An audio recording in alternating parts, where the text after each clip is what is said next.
जरा इमेजिन कीजिए, रात के 2 बज रहे हैं। कोलकाता की सड़कों पर मूसलाधार बारिश हो रही है। सखावत मेमोरियल स्कूल के बाहर सन्नाटा है, लेकिन तनाव इतना है कि हवा भी भारी महसूस हो रही है। सीसीटीवी कैमरे धीरे धीरे घूम रहे हैं, केंद्रीय बलों की बंदूकें तैनात हैं और तभी अंधेरे को चीरती हुई एक सफेद साड़ी वाली परछाई तेज कदमों से स्ट्रांग रूम की तरफ बढ़ती है। कौन है वो महिला? क्यों वो आधी रात को लोकतंत्र के उस किले में दाखिल हुई जहां परिंदा भी पर नहीं मार सकता?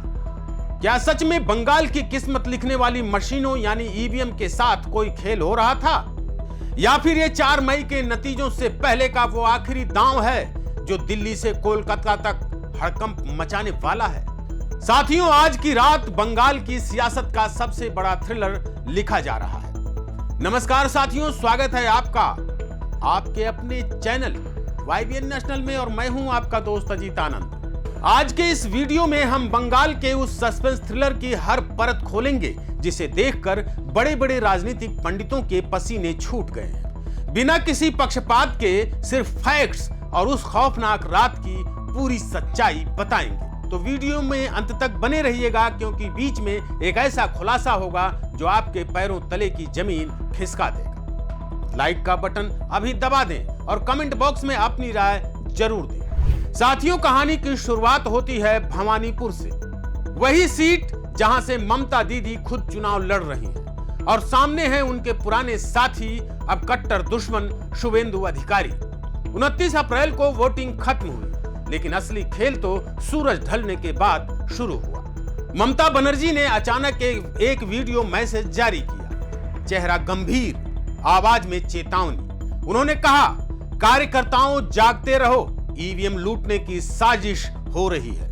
और फिर जो हुआ वो इतिहास में पहले कभी नहीं देखा गया। एक मुख्यमंत्री भारी सुरक्षा के बीच कड़कती बिजली और बारिश की परवाह किए बिना खुद स्ट्रांग रूम के गेट पर पहुंच गए। सखावत मेमोरियल स्कूल के बाहर केंद्रीय बलों ने रास्ता रोका, बहस हुई, धक्का मुक्की भी हुई, लेकिन ममता बनर्जी अड़ी रही। वो अंदर गईं और 1-2 मिनट नहीं, पूरे 3 घंटे तक अंदर रही। बाहर क्या हो रहा था?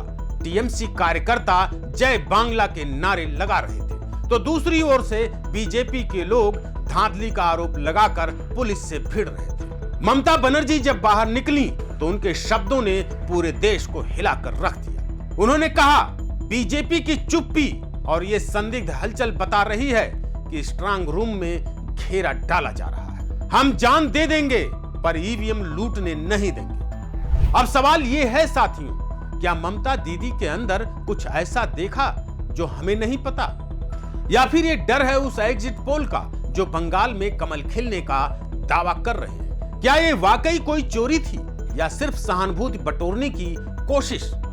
चलिए अब थोड़ा दिमाग के पेंच कसते हैं। जहां एक तरफ आरोप लग रहे थे, वहीं चुनाव आयोग यानी ECI का जवाब आया। आयोग ने कहा, पूरा स्ट्रांग रूम 3 लेयर सुरक्षा में है, सीसीटीवी 24 आवर्स चल रहे हैं और हर पार्टी के एजेंट वहां मौजूद हैं। कोई भी मशीन अनसील्ड नहीं है। तो फिर ममता जी को क्या दिखा? साथियों, यहाँ एक ट्विस्ट है। ग्राउंड से खबरें आ रही हैं कि कुछ जगहों पर बिजली गुल हुई थी और सीसीटीवी बंद हुए थे। क्या ये महज एक तकनीकी खराबी थी या फिर किसी बड़े ऑपरेशन का हिस्सा? सोचिए, जिस लोकतंत्र में हम और आप लाइन में लगकर वोट देते हैं, अगर उस वोट की पेटी ही सुरक्षित ना हो तो आम आदमी कहां जाएगा?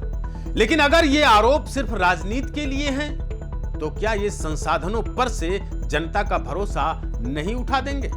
अब बात करते हैं उस बड़े खुलासे की। असलियत यह है कि बंगाल में इस बार लड़ाई आर पार की है। शुवेंदु अधिकारी बनाम ममता बनर्जी, यह सिर्फ एक चुनाव नहीं है, एक वजूद की लड़ाई है। बीजेपी दावा कर रही है कि ममता हार के डर से विक्टिम कार्ड खेल रही है, जबकि टीएमसी कह रही है कि केंद्र सरकार की मशीनरी का इस्तेमाल करके जनादेश बदला जा रहा है। सच्चाई क्या है? सच्चाई छुपी है उन मशीनों में जो 4 मई को खुलेंगी। अगर बीजेपी 180 से 190 का आंकड़ा छूती है, जैसा कि कई सर्वे कह रहे हैं, तो ये स्ट्रांग रूम कांड आने वाले कई सालों तक बंगाल की राजनीति का सबसे बड़ा विवाद बना रहेगा। तो साथियों, ये थी सखावत मेमोरियल स्कूल की वो काली रात और ममता बनर्जी का वो हाई वोल्टेज ड्रामा। अब फैसला आपके हाथ में है। क्या आपको लगता है कि आधुनिक तकनीक के दौर में ईवीएम से छेड़छाड़ मुमकिन है? क्या ममता बनर्जी वाकई डरी हुई हैं या वो सिर्फ अपने वोटों की चौकीदारी कर रही हैं? 4 मई को बंगाल का मुख्यमंत्री कौन बनेगा, दीदी या दादा? अपनी राय कमेंट बॉक्स में जरूर लिखें। अगर वीडियो पसंद आया हो तो YBN नेशनल चैनल को सब्सक्राइब करना बिल्कुल न भूलें। हम लाते रहेंगे ऐसी ही धमाकेदार और सच्ची कहानियां। अपना ख्याल रखिए। जय हिंद, जय भारत।